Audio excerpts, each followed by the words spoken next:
اور جس دن ظالم اپنے ہاتھ کاٹ کاٹ کھائے گا اور کہے گا کہ اے کاش میں نے پیغمبر کے ساتھ رستہ اختیار کیا ہوتا،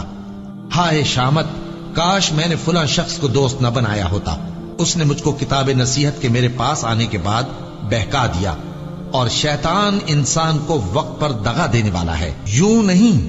جب زمین کوٹ کوٹ کر برابر کر دی جائے گی اور تمہارا پروردگار جلوہ فرما ہوگا اور فرشتے قطار در قطار آ جائیں گے اور دوزخ اس دن سامنے لائی جائے گی، تو انسان اس دن سوچے گا،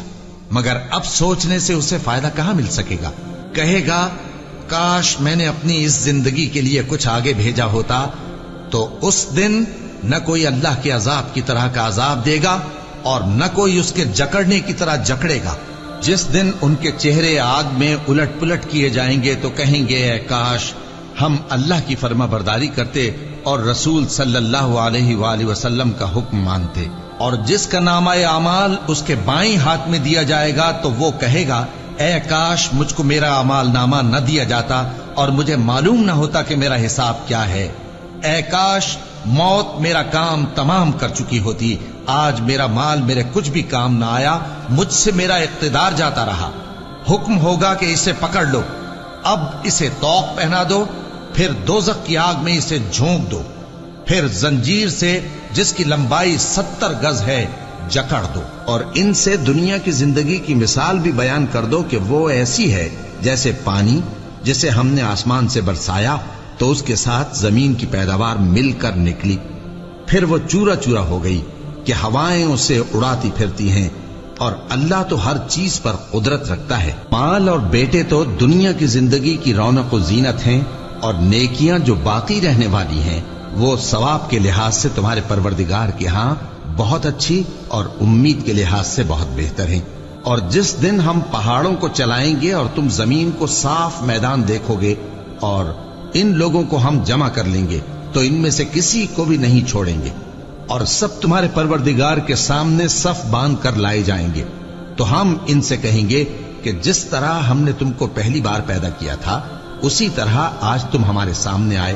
لیکن تم نے تو یہ خیال کر رکھا تھا کہ ہم نے تمہارے لیے قیامت کا کوئی وقت مقرر ہی نہیں کیا، اور اعمال کی کتاب کھول کر رکھی جائے گی تو تم گناہگاروں کو دیکھو گے کہ جو کچھ اس میں لکھا ہوگا اس سے ڈر رہے ہوں گے،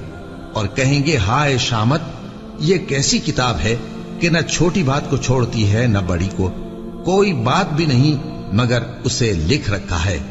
اور جو جو عمل کیے ہوں گے سب کو حاضر پائیں گے، اور تمہارا پروردگار کس رہیں گے، یہاں تک کہ جب ان میں سے کسی کے پاس موت آ جائے گی تو کہے گا کہ اے پروردگار مجھے پھر دنیا میں واپس بھیج دے تاکہ میں اس میں جسے چھوڑ آیا ہوں نیک کام کیا کروں۔ ہرگز نہیں، یہ ایک ایسی بات ہے کہ وہ اسے زبان سے کہہ رہا ہوگا اور اس کے ساتھ عمل نہیں ہوگا، اور ان کے پیچھے برزخ ہے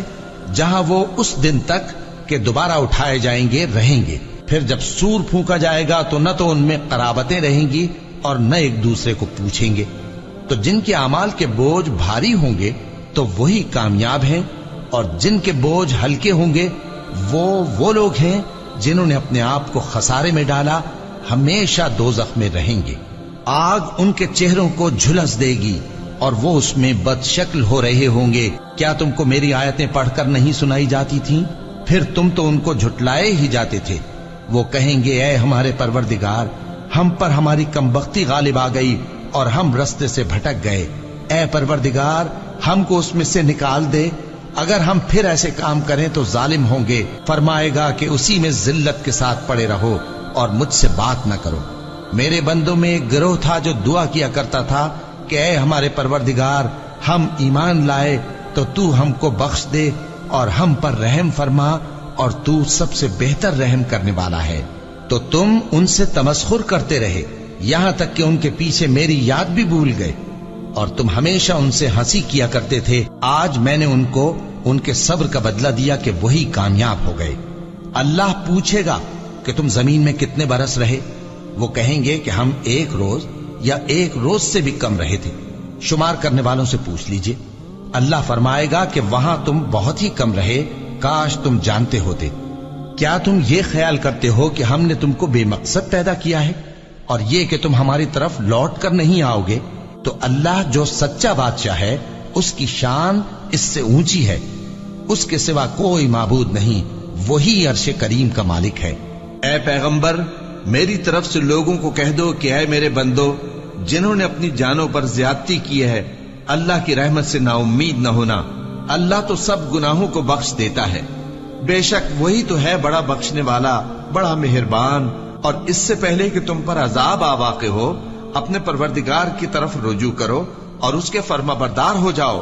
ورنہ بعد میں تم کو مدد نہیں ملے گی۔ اور اس سے پہلے کہ تم پر ناگہاں عذاب آ جائے اور تم کو خبر بھی نہ ہو، اس نہایت اچھی کتاب کی جو تمہارے پروردگار کی طرف سے تمہاری جانب نازل ہوئی ہے پیروی کرو۔ ایسا نہ ہو کہ اس وقت کوئی شخص کہنے لگے کہ ہائے اس کوتاہی پر افسوس ہے جو میں نے اللہ کا حق ماننے میں کی، اور میں تو ہنسی ہی کرتا رہا، یا یہ کہنے لگے کہ اگر اللہ مجھ کو ہدایت دیتا تو میں بھی پرہیزگاروں میں ہوتا،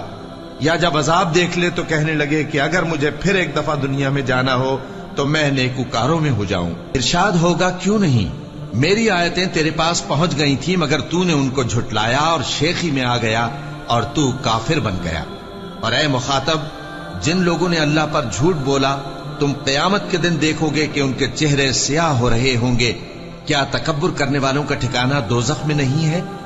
اور جو پرہیزگار ہیں ان کی کامیابی کے سبب اللہ ان کو نجات دے گا، نہ تو ان کو کوئی تکلیف پہنچے گی اور نہ وہ غمناک ہوں گے۔ اللہ ہی ہر چیز کا پیدا کرنے والا ہے اور وہی ہر چیز کا نگراں ہے،